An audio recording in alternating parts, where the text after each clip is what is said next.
चलिए आज का हमारा टॉपिक है illustration. I think numerical 1, correct ना? इलस्ट्रेशन 1 देख लेते हैं।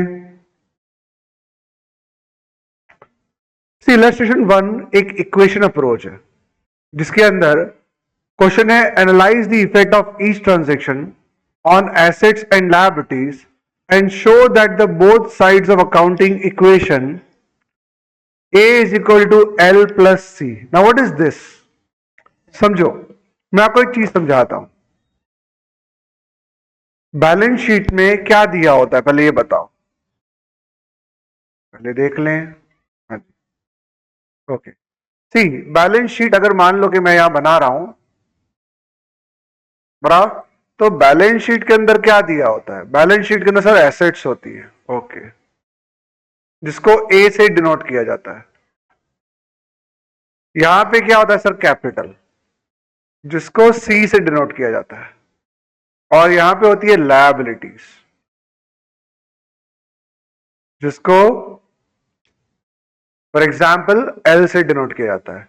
मीन्स अगर ये C है, ये L है, ये A है, तो अगर इनका टोटल तो इक्वल ही आता है हमेशा बैलेंस शीट का, ये तो आप जानते ही हो। इसका टोटल हमेशा क्या आता है? इक्वल आता है। तो इसका वाला C plus L is equal to A हो गया। C plus L capital plus liability is equal to assets. अब इसी इक्वेशन को अगर किसी और तरीके से लिखना हो तो और भी एक तरीका है लिखने का, कई तरीके लगा सकते हैं।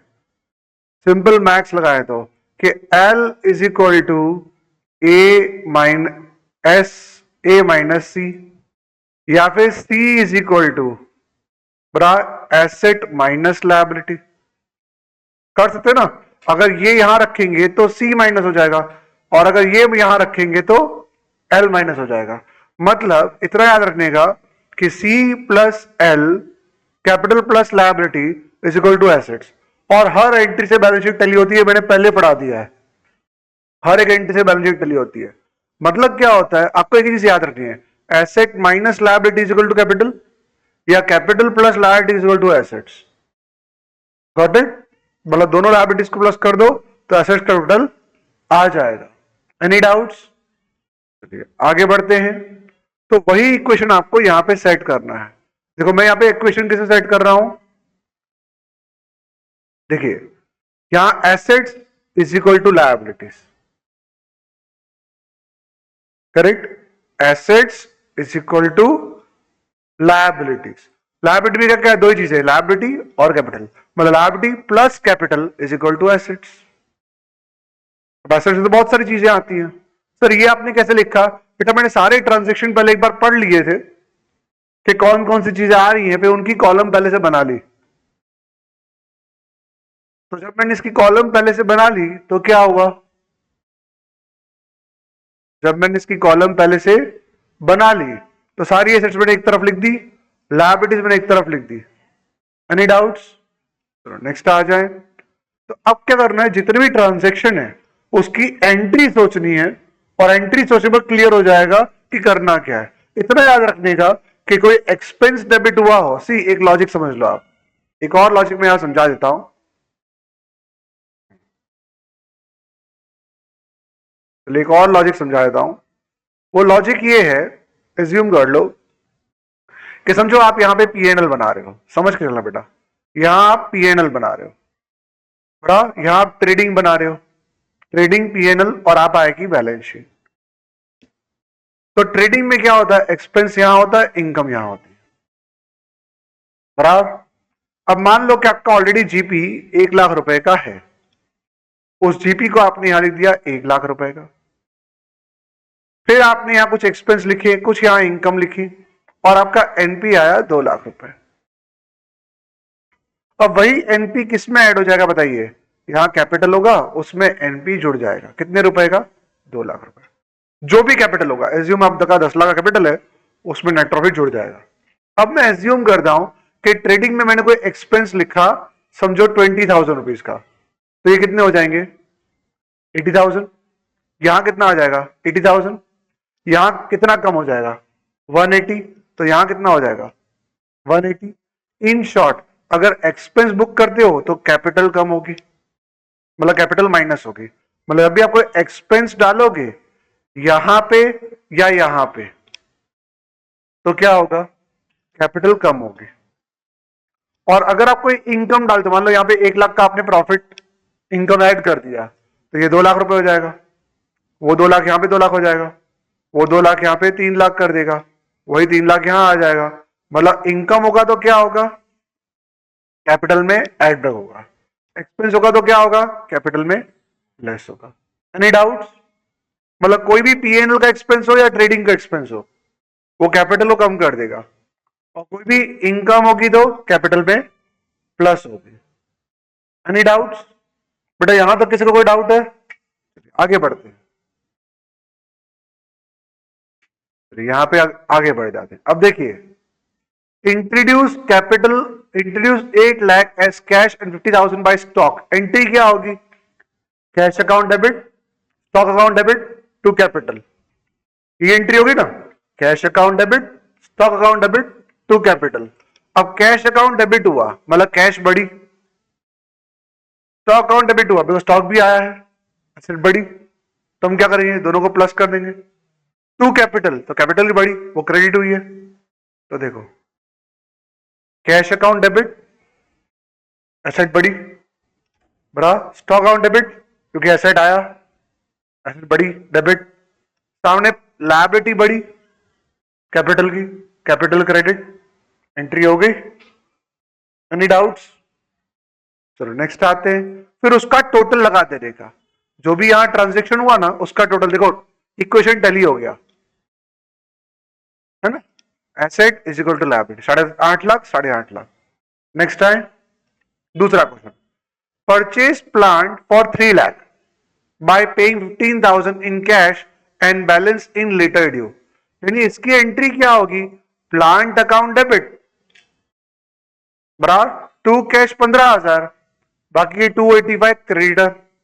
देखो एंट्री इस तरह से होगी, मैं इसको बंद कर देता हूं पहले,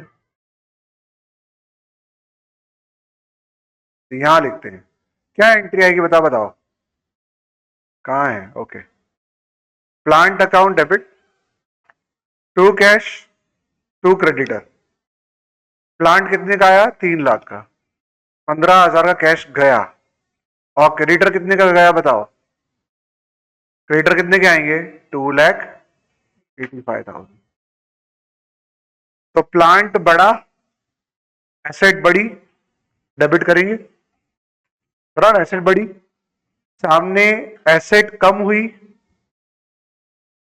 सही है ना, एसेट कम हुई, यहां एसेट बढ़ी, यहां एसेट कम हुई, और दूसरा लायबिलिटी बढ़ी। बेटा यहां ध्यान दो, ओके, तो यहां पे क्या आएगा, देखो 3 लाख का क्या आ गया, देखो 3 लाख का प्लांट बढ़ा, एसेट बढ़ी, सामने कैश गई, एसेट घटी, तो माइनस कर दिया,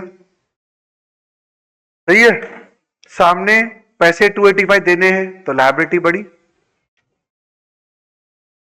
एनी डाउट्स? बेटा कोई डाउट है पक्का, श्योर, क्लियर हो रहा है? Next down, deposit 6 lakh into bank, entry क्या होगी, bank to cash, because bank में बैंक बैलेंस बढ़ी और कैश में कैश बैलेंस कम हो गई, तो बैंक अकाउंट डेबिट करेंगे, तो बैंक बढ़ी, तो बैंक बैलेंस देखो बढ़ा दिया मैंने, और कैश घटी तो कैश बैलेंस घटा दिया मैंने, तो बैलेंस कितना हो गया, 185, 50, 3 लाख, 6 लाख, इन दोनों का टोटल और इन चारों का टोटल सेम ही आएगा, बिकॉज एक तरफ कैश एसेट बढ़ी है तो एक तरफ कैश घटी है, मतलब बैलेंस तो उतना ही रहेगा ना। Any doubts? चलो नेक्स्ट आओ, चलो नेक्स्ट आते हैं, next, purchase office furniture of 1 lakh and made a payment by cheque. आपने फर्नीचर खरीदा है, एसेट बढ़ी, बढ़ा, तो प्लस कर दे, यहां पे सामने चेक से पैसे दिए हैं तो बैंक बैलेंस घटेगा, तो फर्नीचर आया तो बैलेंस बढ़ा दो फर्नीचर का, सामने चेक से पैसा गया तो बैलेंस घटा दो, डन। बेटा कोई डाउट है, क्लियर हो रहा है बेटा ये, क्लियर है? चलिए नेक्स्ट आते हैं। Purchase goods worth rupees 80,000 for cash and 35,000 on credit. तो मुझे बताओ, आपने गुड्स खरीदा, तो गुड्स आया, स्टॉक आया कितने का? 80,000 का प्लस 35,000 का, तो कितना हो गया? 1,15,000 का स्टॉक आया। सामने कैश कितना गया? 80,000 का, और 35,000 देने के बाकी हैं। तो देखो स्टॉक कितने का आया? स्टॉक स्टॉक स्टॉक स्टॉक, ये रहा स्टॉक 1,15 का, बढ़ गया। सामने कैश कितना दिया? 80, तो उतना कैश गया। डन। फिर क्या होगा? आपने 35,000 देने के बाकी हैं, तो लायबिलिटी बढ़ी, तो प्लस कर दिया, तो बैलेंस आ गया, ये प्लस किया। Any doubt? बोलो कोई डाउट है बेटा? श्योर? पक्का? Goods amounting to 45,000 was sold for 60,000 on cash basis। अब देखो इसकी एंट्री कैसे होती है? नॉर्मली हम लोग क्या करते हैं, कैश टू सेल 60,000 कर देते हैं, पर यहां पे हमें इसको अलग तरीके से सोचना होगा। ऐसे थोड़ा ऊपर जाएं, ये तो ओके। देखो हमारा अगर माल बिका है, कैश आई कितने की? 60 की, स्टॉक कितने का गया? 45। तो बाकी का है ना 2 P&L कर देने का। 2 P&L का मतलब क्या हुआ? प्रॉफिट बढ़ा, मतलब वो कहां जाएगा? कैपिटल में। कितना? 15। क्लियर हुआ? इसमें इस तरह सोचने का। तो कैश कितनी आई? 60। देखो देखो कैश कितनी आई? 60 की। तो देखो कैश आ गई 60 की, स्टॉक कितने आ गया? 45 का, और प्रॉफिट कितने का हुआ? 15 का, तो 15 प्लस कर दिए, इनकम बढ़ी, कैपिटल प्लस। Any doubts? मैं स्पीड पे जा रहा हूं, समझ में आ रहा है? नेक्स्ट आते हैं।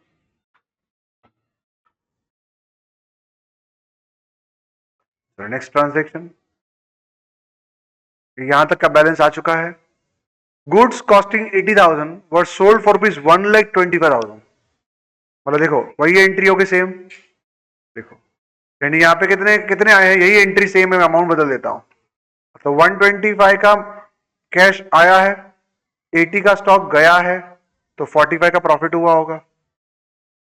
तो कैश कितना आया? 1,25। कैश आया 1,25 का, तो कैश की जगह इन लोगों ने कहा लिया है? अच्छा डेटर्स आ गए हैं, क्यों? उधारी में बेचा लगता है, ऑन क्रेडिट। उधार में बेचा तो क्या होगा? डेटर्स आएंगे। तो यहाँ कैश नहीं आएगा, यहाँ क्या आएगा? डेटर्स। बिकॉज उधारी में बेचा तो पैसा लेना बाकी है, तो डेटर्स बढ़ेंगे कितने के? 125 के डेटर्स बढ़ेंगे, तो डेटर्स बढ़ेंगे 125 के डेटर्स से 125 लेने हैं। माल कितने का गया? 80 का माल गया, 45 का प्रॉफिट हुआ, तो प्रॉफिट यहां प्लस कर देंगे। Any doubts? कोई डाउट है बेटा? मतलब वही था ना बैलेंस शीट का फॉर्मेट। Got it? नेक्स्ट आते हैं। Cheque issued to supplier of goods worth rupees 35,000। हमने सप्लायर को चेक दिया। अब नॉर्मली अगर माल खरीदा था तो परचेज टू बैंक करते, पर माल तो पहले ही खरीद लिया था, अब चेक दे रहे हैं, तो एंट्री क्या आएगी? Supplier to bank. तो सप्लायर कम हो जाएगा, उसको पैसा चुका था, उसकी लायबिलिटी कम हो जाएगी, तो यहां 35,000 कम होंगे, और सामने 35,000 दिए चेक से, तो बैंक बैलेंस कम होगा 35 का। एंट्री क्या है? सप्लायर टू बैंक, तो सप्लायर उतना कम होगा 35 का, और बैंक कम होगी 35 की। 35 का बैंक बैलेंस कम हुआ, 35 का सप्लायर कम हुआ। Any doubts? बेटा क्लियर हो रहा है ना बेटा? नेक्स्ट आते हैं। Cheque receive from customer amounting to 75,000। Cheque कितने का मिला है? तो बैंक बैलेंस बढ़ेगा 75 का, और किससे मिला है? कस्टमर से। तो कस्टमर डेटा उतना कम हो जाएगा, बिकॉज उससे 125 लेने थे, उसने 75,000 का चेक दे दिया, तो उतना ये कम हो जाएगा ना, उतने पैसे कम लेने के हुए, और सामने चेक मिला है तो बैंक बैलेंस भी बढ़ेगा, बिकॉज पैसा आया है। तो बैंक बैलेंस बढ़ेगा, सामने डेटर्स कम होंगे, उतने पैसे मिल चुके हैं। तो देखो, बैंक बैलेंस बढ़ा और डेटर्स कम हुए, बिकॉज एंट्री क्या होगी? बैंक टू डेटर्स, बराबर ना? Any doubts? बेटा क्लियर हो रहा है ना? नेक्स्ट आ, withdrawn by owner for personal use drawings. So drawings to cash. देखो यहां पे ना एक बात समझाने जैसी है। पहली एंट्री होगी, तुम लोगों को याद हो तो, अगर ड्राइंग्स किया तो ड्राइंग्स टू कैश होता है पहले। भरा कितनी अमाउंट है? 25,000 रुपए, पक्का ना? शायद है भरी, चलो हाँ तो पहले पूछ लेना पड़े। तो ड्राइंग्स कितने का है? 25 का। और कैश कितने का है? 25 का। फिर दूसरी एंट्री क्या होती है? कैपिटल टू ड्राइंग्स, लास्ट में ईयर एंडिंग में कैपिटल ड्राइंग्स की होती है। मतलब अल्टीमेटली एंट्री क्या होगी? ड्राइंग्स निकल जाएगा, तो एंट्री कैपिटल टू कैश की होगी। तो कैपिटल क्या हुआ? कम हुआ। उस कैपिटल की बैलेंस कौन सी होती है? क्रेडिट। जो कैपिटल की बैलेंस ऊपर देखो कौन सी है? कैपिटल एक लायबिलिटी है, लायबिलिटी की कौन सी बैलेंस होती है? क्रेडिट। तो आपने उतना कैपिटल विड्रॉ कर लिया, तो उतने पैसे कम होंगे, तो कैपिटल कम होगी, और सामने कैश भी कम होगी। Got it? कैश भी गई ना? Any doubts? Capital to cash कम हुई, कैपिटल। Any doubts? क्लियर है ना? तो ये आपकी अमाउंट आ जाएगी 140। सम कंप्लीट हो गया, ये बैलेंस हो जाएगा। अब जरा टोटल करके देखें कि ये बैलेंस टैली हुआ कि नहीं। यहां कैलसी है क्या कहीं पे? नहीं है? चलो ठीक है, कोई इश्यू नहीं, मैं यहां फोन में कर लेता हूं बरा, या तो कंप्यूटर में कैलसी निकाल सकते हैं। चलिए हम कैलसी पे टोटल निकाल लेते हैं। देखिए यहां पे, देखिए मैं आपके सामने कर रहा हूं। चलिए 140 है, okay 140 plus 40 plus 3 lakh plus 5,40,000 बराबर प्लस 1 लाख। बहुत ज्यादा लगा दिया, रुको रुकिए। 140 प्लस 40 प्लस 3 लाख प्लस 540 बराबर प्लस 1 लाख प्लस 50, कितना है टोटल? देखो 11,70,000।